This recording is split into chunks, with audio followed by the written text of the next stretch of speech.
For decades, the European Union has stood as a pillar of the Western order, a symbol of unity and shared purpose among nations that once faced the devastation of war. The EU was more than just a political or economic alliance, it was a vision for a peaceful, prosperous continent, built on cooperation and common values. Its close partnership with the United States formed the backbone of the transatlantic relationship, a structure that, for generations, seemed unbreakable, weathering crises and disagreements but always enduring.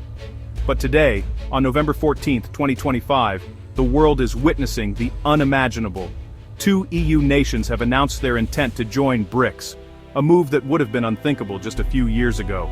The shockwaves are immediate and profound. This isn't just a policy shift, it's a rupture in the post-war global system, shaking the very foundations of Brussels, Washington, and capitals across the globe. Leaders scramble to respond, uncertain of what comes next.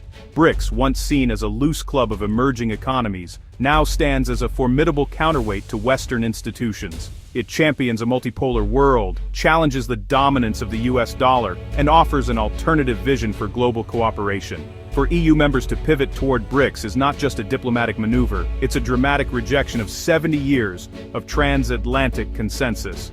It signals that the old certainties, the alliances and values that shape the modern world, are no longer guaranteed. The European Union now faces an existential crisis, while the United States and NATO confront a strategic nightmare. The unity of the West, once taken for granted, is suddenly fractured, and the consequences could be far-reaching. The world must now confront a sobering reality. Alliances once thought permanent can dissolve overnight, and the global order we knew is entering uncharted territory.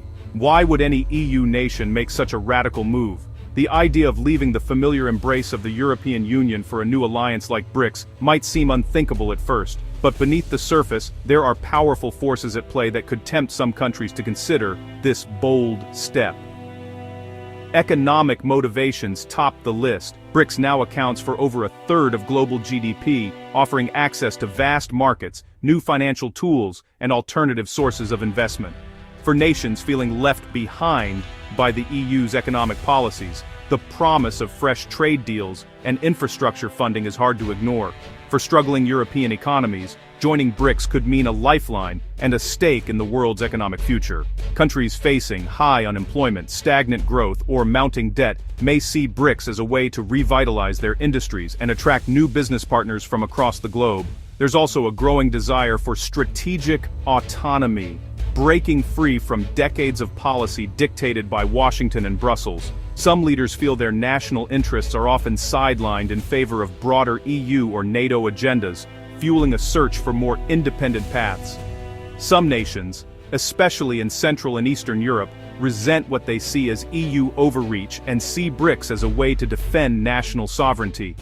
For them, joining BRICS could be a statement of self-determination and a chance to push back against perceived interference in domestic affairs. The rise of China, Russia's assertiveness, and doubts about US reliability have made old security guarantees feel shaky. As global power shifts, some European countries worry about being caught in the middle of great power competition and are looking for new ways to safeguard their interests. For these countries, BRICS isn't just an anti-Western bloc, it's a hedge against uncertainty and a chance to engage with rising global powers.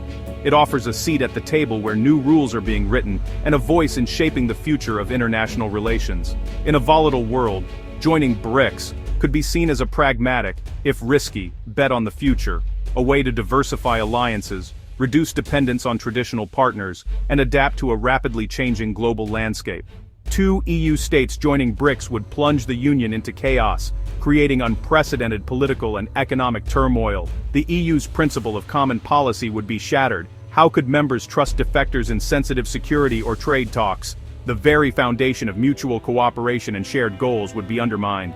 This move would expose deep East-West and North-South divides, emboldening Eurosceptics and making EU disintegration a real threat. The unity that has been painstakingly built over decades could unravel rapidly. The single market and Eurozone would be destabilized, with financial markets reacting in panic and the EU's global credibility in tatters. Investors would lose confidence, leading to economic instability across the continent. Brussels would face a stark choice: double down on integration, risking a smaller, tighter core, or accept a looser, multi-speed Europe. Each path carries significant risks and potential rewards.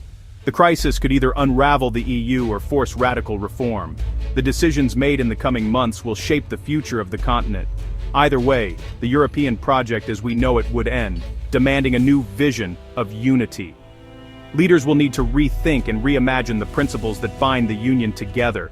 The EU would have to rebuild from the ground up, creating a new framework that addresses the challenges of the 21st century while preserving the core values of cooperation and solidarity.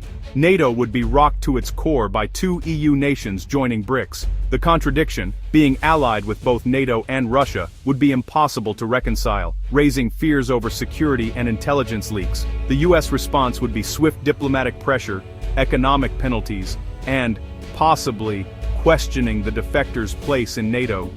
Article 5's credibility would be shaken, and alliance trust would evaporate. Other NATO members would be forced to choose between treaty obligations and new geopolitical realities, paralyzing decision-making.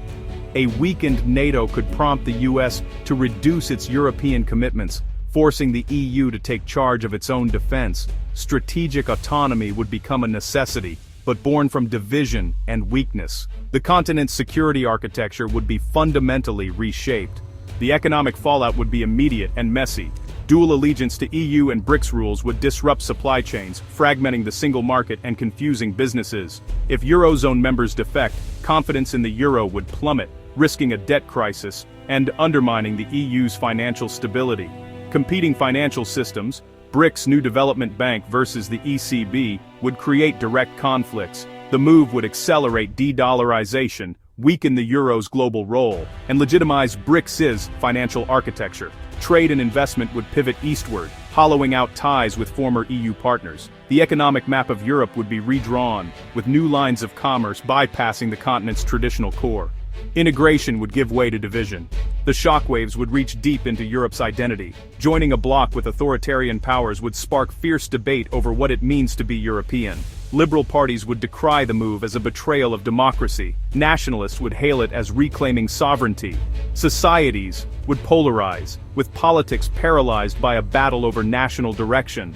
Cultural ties could shift, as defecting nations promote BRICS partnerships over traditional European exchanges. Competing media narratives would deepen divides, shaping a new generation's worldview. The EU would be forced to confront its core values, pragmatism versus principle. Europe's identity crisis would be laid bare with the future of the Union at stake. Two EU nations joining BRICS would end the post-Cold War era and usher in a new multipolar world. Europe would fragment into competing blocs, its collective influence diminished. BRICS would gain global legitimacy, attracting more members and shifting power toward the global south. International institutions would be paralyzed by overlapping alliances, making global cooperation harder than ever. Geopolitical competition would intensify, not just between the US and China, but within Europe itself. The old order, anchored by American leadership and Western unity, would give way to chaos and unpredictability.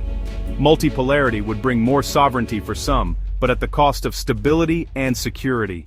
The global map would be redrawn, its boundaries blurred by a new and uncertain age.